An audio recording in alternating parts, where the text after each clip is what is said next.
First on BBC One, take your seat for Movie Connections.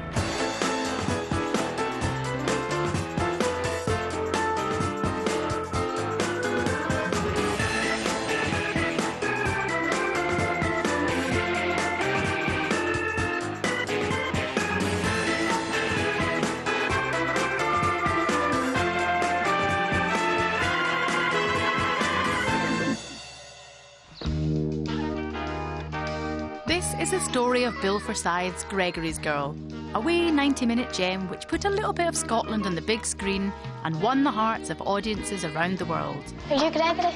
Yeah, that's me, sweetheart. Who wants to know? Dorothy wants to see you. Teenagers all around the world relate to that story of trying to, get off with a girl and that awkwardness. I bought one of these this morning and it cost me 25 pence. Not my fault, see the boss. It doesn't matter how you dress it up, whether you've got 70s style, 80s style, 90s. Kids at school, we all go through these daft, awkward stages. Such a universal story. It tells a universal truth about the way we are. All of us go through all that stuff at adolescence. Look, Charlie, we've got to get some girls. We've got to make a move. Even Gregory's at it now.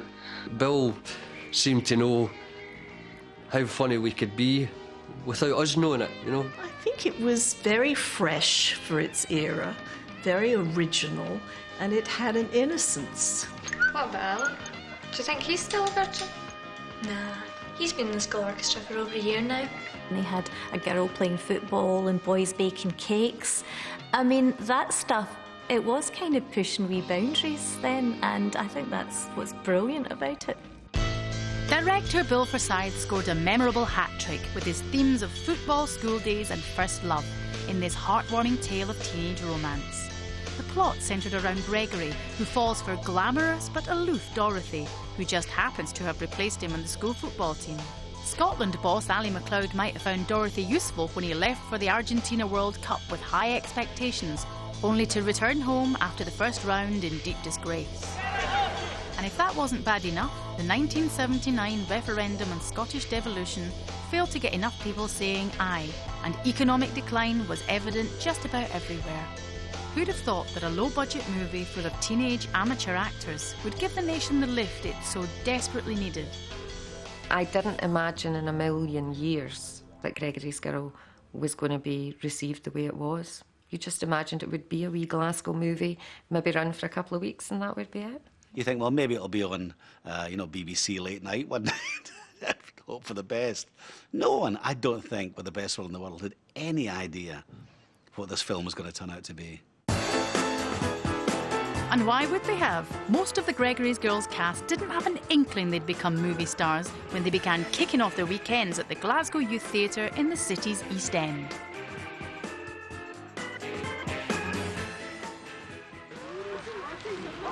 Hey, look, there's a camera over there. A camera. Join. They had great fun on a Friday night, and then they seemed to go to the pub. And I think we were all underage, but we managed to get in, I think. I'll be on the telly, my mum will see me. Hi, Mum. We went along to this open night with the youth theatre, and I remember going into the hall and watching them, and then talking to Rab afterwards, and he had on a Rush badge, which is this Canadian rock band, and I'd been to a concert of Rush that summer in the Apollo, so Rab was one of the main reasons that I thought this acting game's really pretty good. You get people that are into Rush. It was nothing to do with acting. I'd no kind of ambitions to be an actor. Just wanted to hang out with fellow rockers. So, besides its official role as a community arts initiative for Glasgow's budding young thespians, the theatre was also a hangout for fellow rockers and boozers. It was run by an American, John Baraldi, who knew documentary filmmaker Bill Forsyth. John Baraldi brought Bill into the group one night and said, this is Bill Forsyth, he's a filmmaker, and he wants to make a film with you. And we all sort of went, right, aye, okay. He thought, if I get to know a bunch of kids that are interested in acting, then I could maybe do a film on the cheap, just to show that I can direct, and then maybe based on that, I might, because he had nothing to show anyone really apart from sort of marine documentaries and stuff like that. Then, in his early 30s, Bill Forsyth had been associated with the film industry since leaving school. He worked as an editor, briefly attended the National Film School, then helped set up Tree Films, which made corporate documentaries around Scotland. But Bill's ambition was to make a feature film set in Scotland. Why should comedies like Whiskey Galore and The Maggie have to be made by English companies like Ealing Studios? Every other developed country in the world, no matter what size, countries smaller than Scotland, have their own feature film industry. Even some developing countries have their own feature film industry. So why the hell shouldn't we have one? But beneath the angry man in the flat cap, there was a funny, sensitive filmmaker trying to get out. And with the help of the Glasgow Youth Theatre, Bill set out to show what he could do. The result was a film festival favourite. That Sinking Feeling produced for a mere £8,000.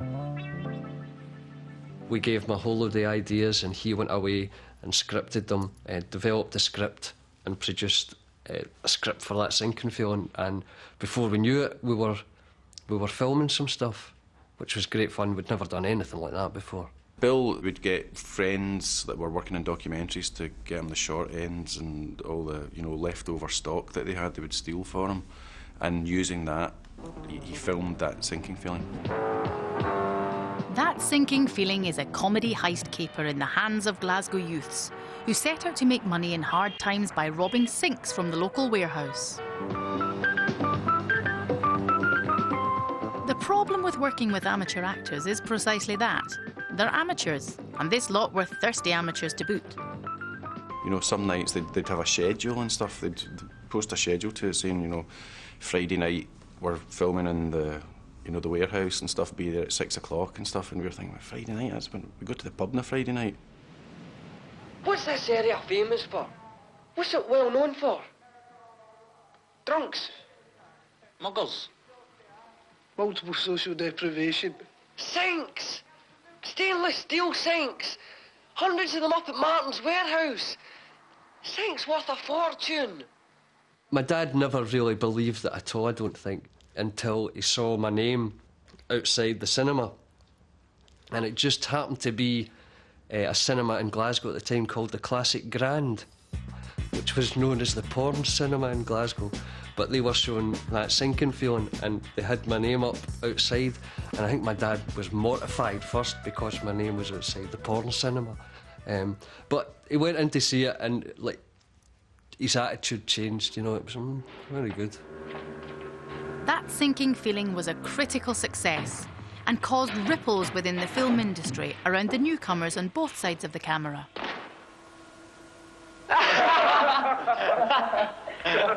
Hey Andy, your sister will kill you for your whole new tights. Well, you did say it was a robbery, didn't you? You better watch you don't go too fast. These tights are run resistant. You could break a leg.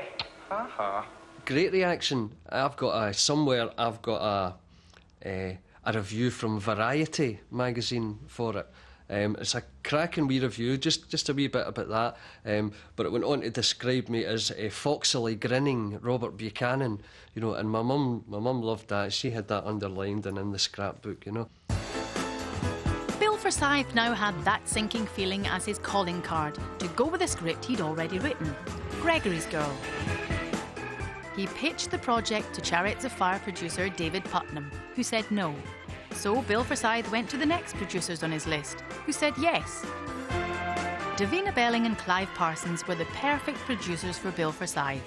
In the 5 years to 1980, they'd made 5 British feature films, including That Summer, Scum, and Breaking Glass, all the work of first-time feature directors. I think what was refreshing about Bill is that he didn't walk into the meeting, determined to impress the producers. He was just very focused on what he wanted to achieve. And the script was the great selling point. And the script never got changed. I mean, normally you go through endless rewrites. I don't think there was a single rewrite on Gregory's Girl. The script he gave us is the script we shot. Clive and Davina didn't have to take Bill's script too far. Executives at Scottish Television worried about getting their franchise renewed, and eager to be seen to be supporting a Scottish film industry proved to be easy pickings. It's never happened before or since to us. Went in, had the meeting, shook hands. He said, yes, we'll put up half the money, never read the script. With the money in place, Bill Forsyth set about casting the film, starting with the gangling Gregory himself, whose schoolboy crush is the focus of the story. There was somebody who stood head and shoulders above the crowd. In real life, John Gordon Sinclair was an electrician's apprentice. That was until the night Bill Forsyth arrived at his door. And you know that thing when you see people out of context? You know, when you're used to see them in a certain place and then you see them somewhere else and you're thinking, you know, what's going on? What are you doing here? And that was like that, because he showed up at my front door and I was thinking, what are you doing in my house, you know? And he said, well, I've been away for 6 months and I've been down in London, I've been trying to get money for Gregory's girl and I've managed to get it. And I still hadn't let him in yet. I was still standing on the doorstep. I'm going, yeah, so? It's going, what, just, you know, I wanted to, you know, see if you were interested in doing it. I was like, hey, all right, you better come in then.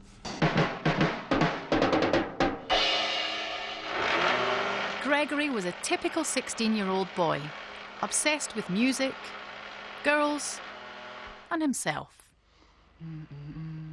Teenagers all around the world relate to that, you know, your parents. You know, one of the great things in the film, I think, is that you see the dad very briefly, but you never see the mum. You don't see any real home life.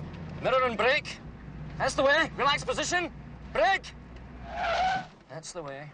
It's all from Gregory's perspective. You know, so when they're talking about mum, it's a kind of an abstract thing, really, and that's one of the things that Bill captured really well, and it's one of the things that translates all around the world, because all teenagers watching it would think, oh yeah, that's kind of sort of what I'm like as well. Come here, you. Was that an emergency stop? Emergency stop, unsimulated, yes. Hi, Mike. Call me Dad, Gregory, or Pop or something. It makes me feel better when you call me Dad or Father. People still want to run the scene with me. People in restaurants, young guys in restaurants say, hi, Mike. And I don't know what they're talking about. And then say, that's the first line of the... You're supposed to say, call me Dad, Gregory, and then we carry on. But, you know, the people remember the dialogue better than I do. Having found his Gregory, Bill Forsyth recruited the rest of the Glasgow Youth Theatre for many of the names on the school's register. Hello, Dero. Gregory could only be one person, and that was Gordon. My character could only have been one person, which was me. In the same way, all the school kids. You know, Bill, he knew exactly what he was going to get out of us, you know. He was choosing real-life characters and putting them in this film because of who they really were, and I think that just adds to the whole realism of the film. Oh, boy. Oh, my. I can't breathe. Oh, Andy, grow up. Look. What's a picture? I can make a fortune with photographs like that. The lads may have been Scottish, but their enthusiasms were universal. People could relate to the characters, I think. You know, they were a wee bit larger than life, but, you know, people found it easy to relate to them, I think. This is a well-known fact, but do you know the ratio of women to men? 8 to 1. It's 8 women per 1 guy. That's the sort of place for us, eh? It's called Caracas. Bill never puts a foot wrong with it because he doesn't patronise. It's not like a kind of, you know, an adult's nostalgic view of childhood.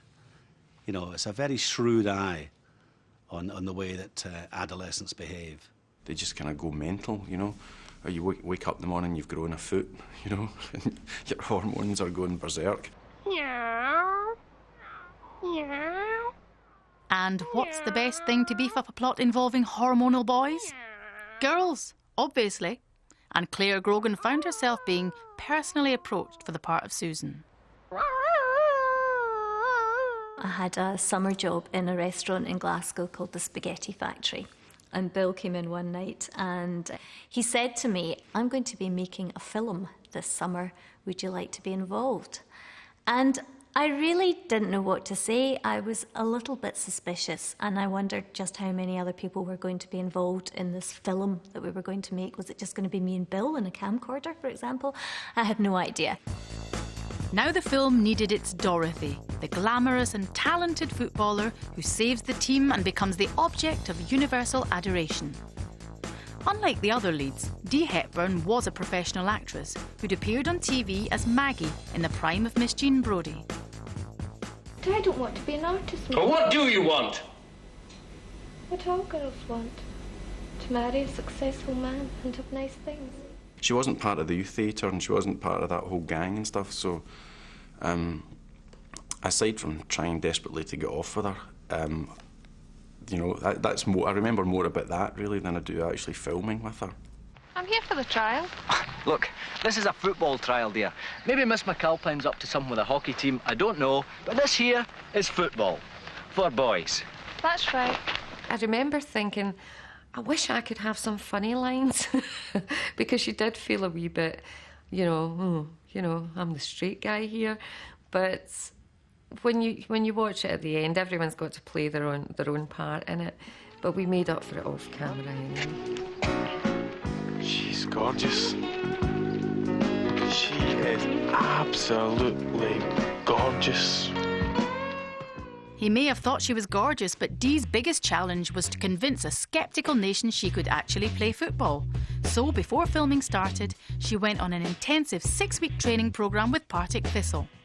Like that was going to help. The main sort of player that was around then was Alan Ruff, the Scottish goalie. So it was kind of landed on his lap, and another chap at the time, Donnie McKinnon, who was one of the coaches, and you know, the two of them would put me through my paces. I think at the time the longest I ever managed to keep the ball up for was about 40 minutes. And unfortunately in the movie I kind of felt at the end, with the amount of work I'd put in, I wanted like half an hour of of just me kicking the ball up in the air. It's not right. It's unnatural. Doesn't even look nice. It's modern, Andy. It's good. Modern girls, modern boys. It's tremendous, look. And it was good, I think, to walk away at the end and people will say, that wasn't really you doing that. And I'll say, yes, it was.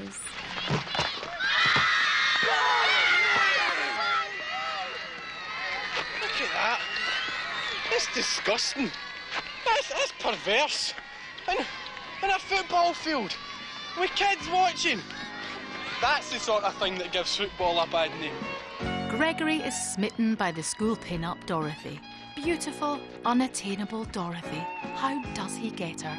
He turns to his younger sister Maddie for advice. Do you dream about her? That means you love her. It's the one that you have the dreams about that counts. What do you dream about? Just ginger beer and ice cream. I'm still a little girl, remember? I think everybody can empathise with what goes on in that film. The first love, the pangs of rejection.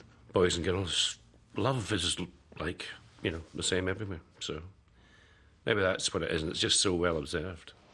I'm in love. Since when? About half an hour ago. It's great. I feel restless and I'm dizzy. It's wonderful. Bet I don't get any sleep tonight. That sounds more like indigestion.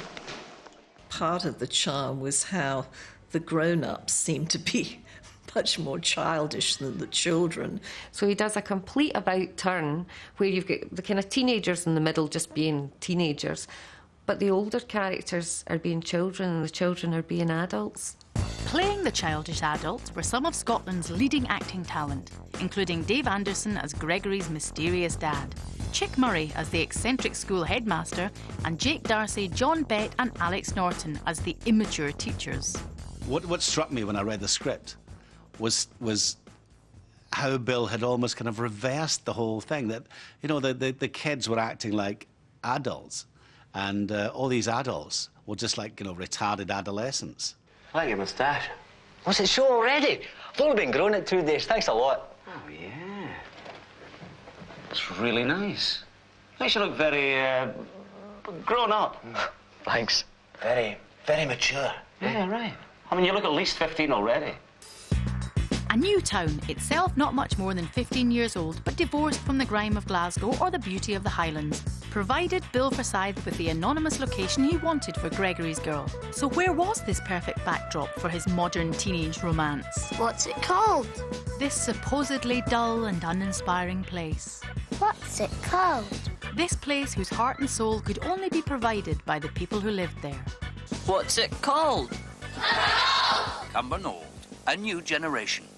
Only 14 miles, but a whole world away from the crowds and the noise and the dirt that they knew in Glasgow, the new people of the new town enjoy the best of city as well as village life. I think he wanted somewhere that was very anonymous, you know, a faceless new town, as a great contrast to really the tone of the film, you know, and the warmth and the humour of it. The whole community were excited by the fact it was being made because it seemed that everybody knew somebody that had a walk-on part or a part as an extra in the film. So there was a nice sort of excitement about the movie. In the summer of 1980, filming started on Gregory's Girl, and the amateur cast were introduced to the glamour of the movie business. Every morning we'd get picked up, I think it was 6:30 in George Square. It was a transit van that was driven by a guy called David Brown, who I think it later emerged didn't have a licence. And then, you know, your exquisite sort of makeup room was within the sort of council house within Cumbernauld that they'd been given the use of for the sort of wardrobe department and makeup.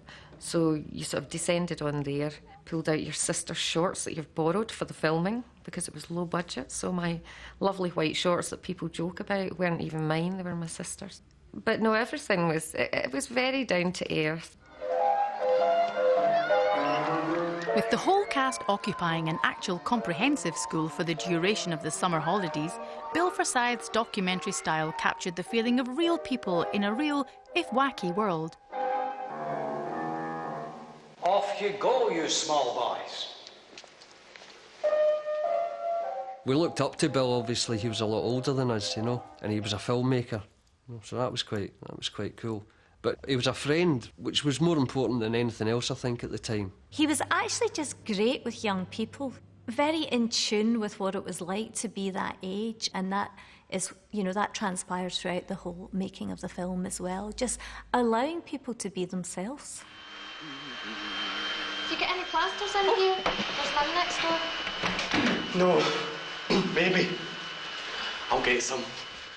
I never felt like I was being directed by him as such. You know, it wasn't somebody saying, oh, you know, you've got to stand and do that and do this. And we just kind of got it. We kind of just understood each other, really.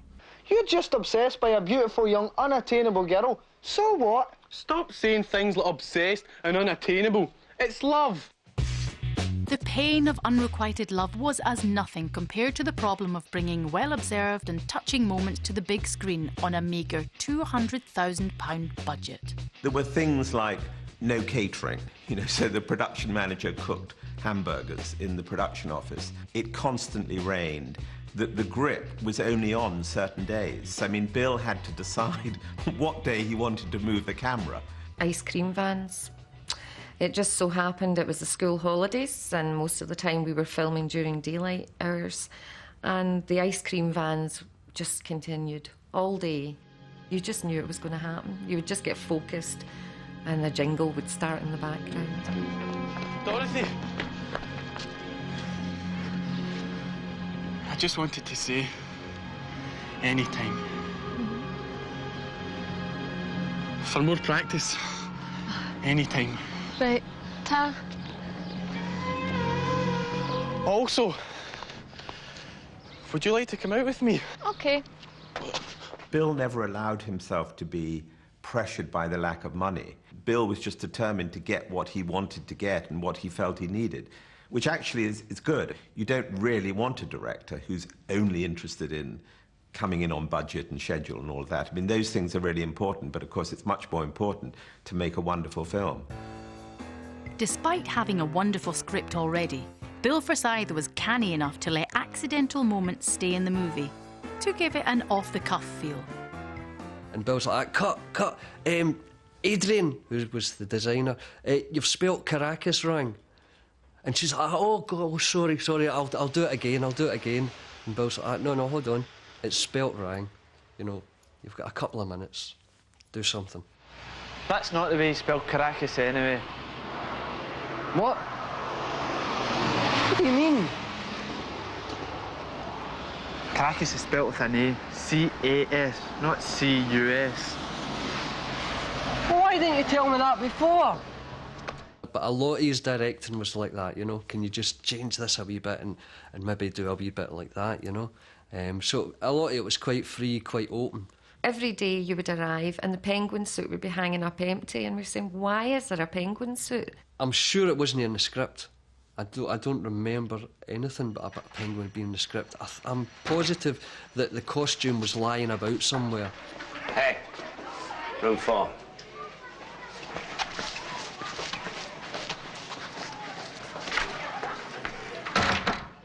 And it wasn't until the movie came out and you think, there's that penguin suit.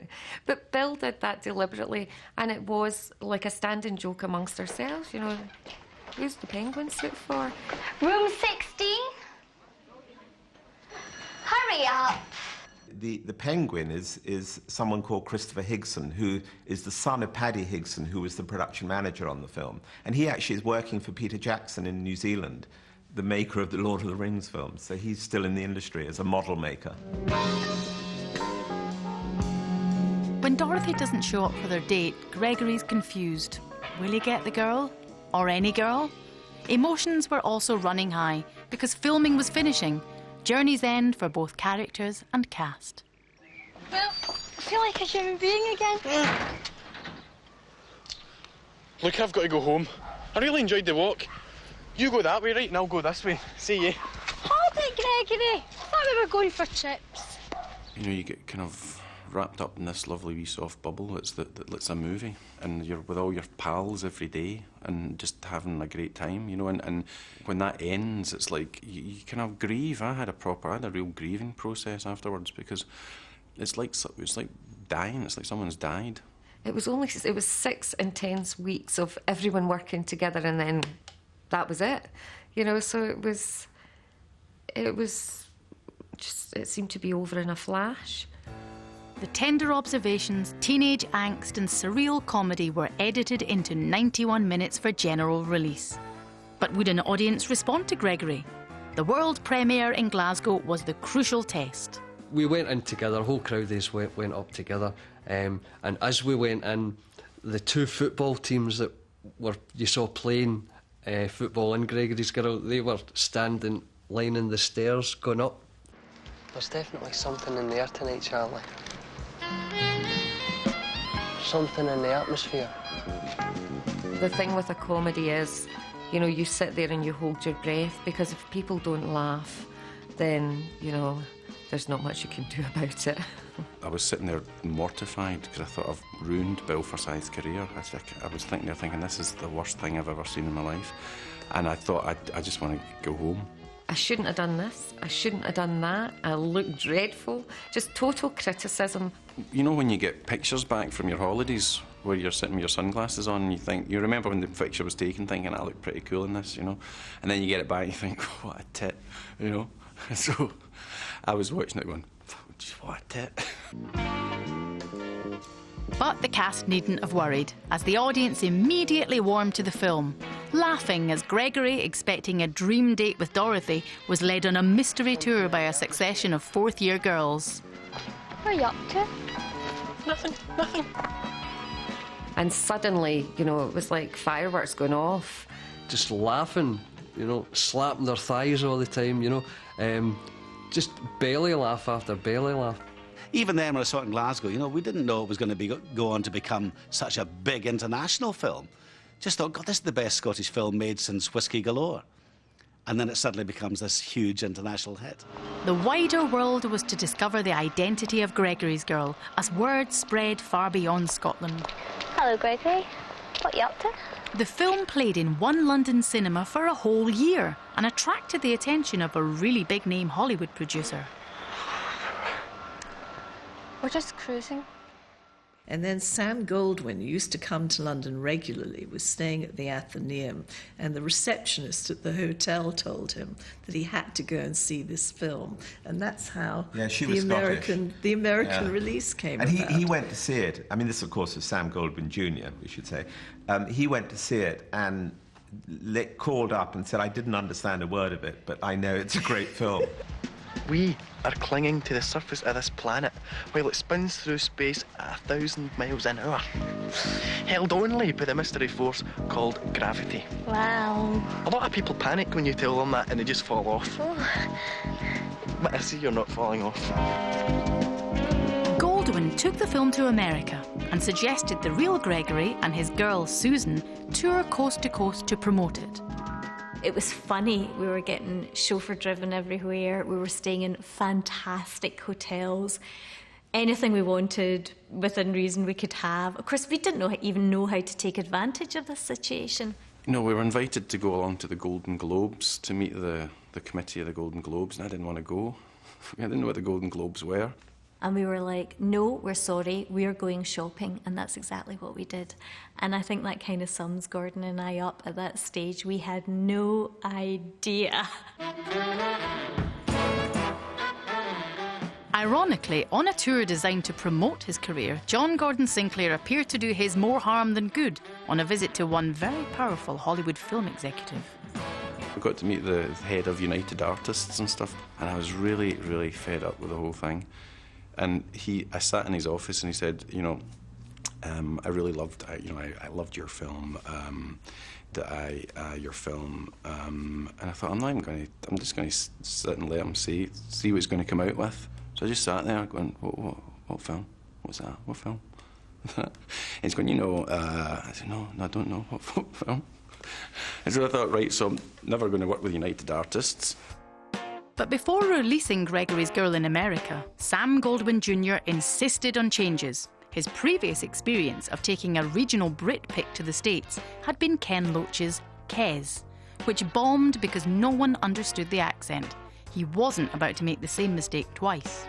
I'd kind of forgotten, because it was a bit of a painful experience, that we had dubbed Gregory's Girl for the American market. Now, I was lucky enough to be able to use my own voice, but the guy who was directing the revoicing wanted every T crossed, every I dotted. Everything had to be spoken like that. Look, I've got to go home. I really enjoyed the walk. You go that way, right, and I'll go this way. See you. Hold it, Gregory. I thought we were going for chips. I've never been so broken-hearted. I just thought it had lost everything. The charm, everything. The truth of the performances had gone. What's going on? No. I think Margot's after me. I get that feeling. It's a good night for it. Are you taking her to the country park? We kept it very Scottish. We didn't make the mistake of anglicising it. And as a result, not one critic in America ever had an inkling, never mentioned in a review anything about the revoicing. With an international success to his name, the world came calling on Bill Forsyth. David Putnam, who'd turned him down the first time, produced his next film, Local Hero, which was an even bigger hit, and it was full of professional actors for a change. It was onwards and upwards for Claire Grogan as well. After Gregory's Girl, her band Altered Images was signed to Epic Records and went on to chart success with Happy Birthday, Happy Birthday. It's only now that I realise that it was quite extraordinary.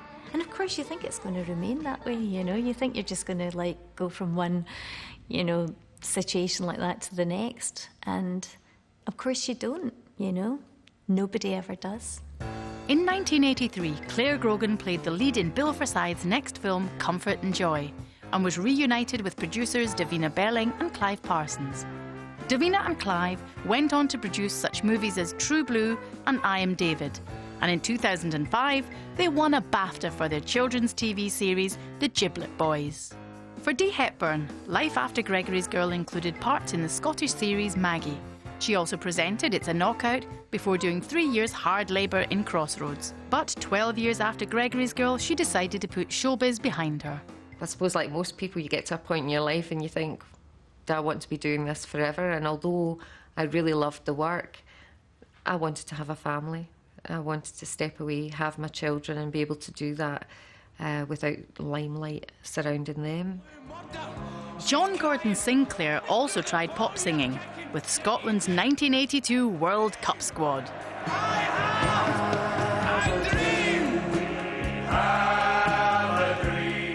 The results led him back to acting. Television comedy parts followed in Hot Metal, Your Cheatin' Heart and Nelson's Column. John Gordon Sinclair has also been seen in West End musicals, most successfully as Leo Bloom in The Producers. You accuse me of disloyalty, Mike. You sat in that report for 3 days while we ran around chasing our asses from Govan to Greenock. Alex Norton has played DCI Burke in many episodes of the Taggartless detective series Taggart, deserting Glasgow temporarily to appear as Captain Bellamy in Pirates of the Caribbean: Dead Man's Chest. After being Gregory's best pal, Rab Buchanan went on to appear in BBC's Grey Granite and in Bill Forsyth's Comfort and Joy, before returning to the theatre. He now works behind the scenes as a technician in Stirling's Tollbooth Arts Centre. Bill Forsyth's career has been somewhat checkered. In 1987, he went to Canada, adapting Marilyn Robinson's novel Housekeeping for the screen, before making 2 Hollywood movies, Breaking In with Burt Reynolds and Being Human starring Robin Williams. Neither captured the magic of his earlier work. Over the years, people were always asking Bill Forsyth, whatever happened to Gregory? He supplied the answer in 1999, with John Gordon Sinclair back as a 30-something teacher in Gregory's Two Girls. I think in the intervening years, I think Bill had begun to despair at what was going on in the world, and so I think rather than just make an out-and-out comedy and a kind of an observational sort of film, he wanted to do something a little bit more worthy, and I think that's probably where it fell down, really, because we were trying to make something that was a bit too... You know, people just wanted to have a laugh, really, and have a laugh at Gregory again, but I think we were trying to get a message across that didn't really quite pull it off. The adult Gregory was a friend audiences didn't want to be reunited with. They preferred to remember him in his charming youthful awkwardness, poised at the start of life in the 1980s, forever falling in love for the first time. Well, it's affected my whole life, really. You know, I never look back on Gregory's Girl and think, well, that was a great boost to my career. I think it's been a major boost to my whole life. Wouldn't change it for the world. Made me the man I am, I suppose. I want a date. An American writer told me that on any first date he shows the girl Gregory's Girl, and if she doesn't like it, there isn't a second date. And I think that sort of sums up the appeal of that film to all of us. OK, Mr. Spaceman. 12:30, room 17 tomorrow. We'll talk about it. It's almost like watching someone else. So I can sit and I can watch it and I can actually enjoy the movie now without that terrible cringing feeling inside. That's good. You stopped kissing me like I was your auntie. Nobody's looking. It's absolutely Gordon's film. I think he really is genius in it. He makes me laugh so much. What's my auntie going to say when I kiss her at Christmas? That's the one question I get asked most of the time by men of a certain age. What was it like to kiss Claire Grogan? I think she enjoyed it. I think she quite enjoyed it.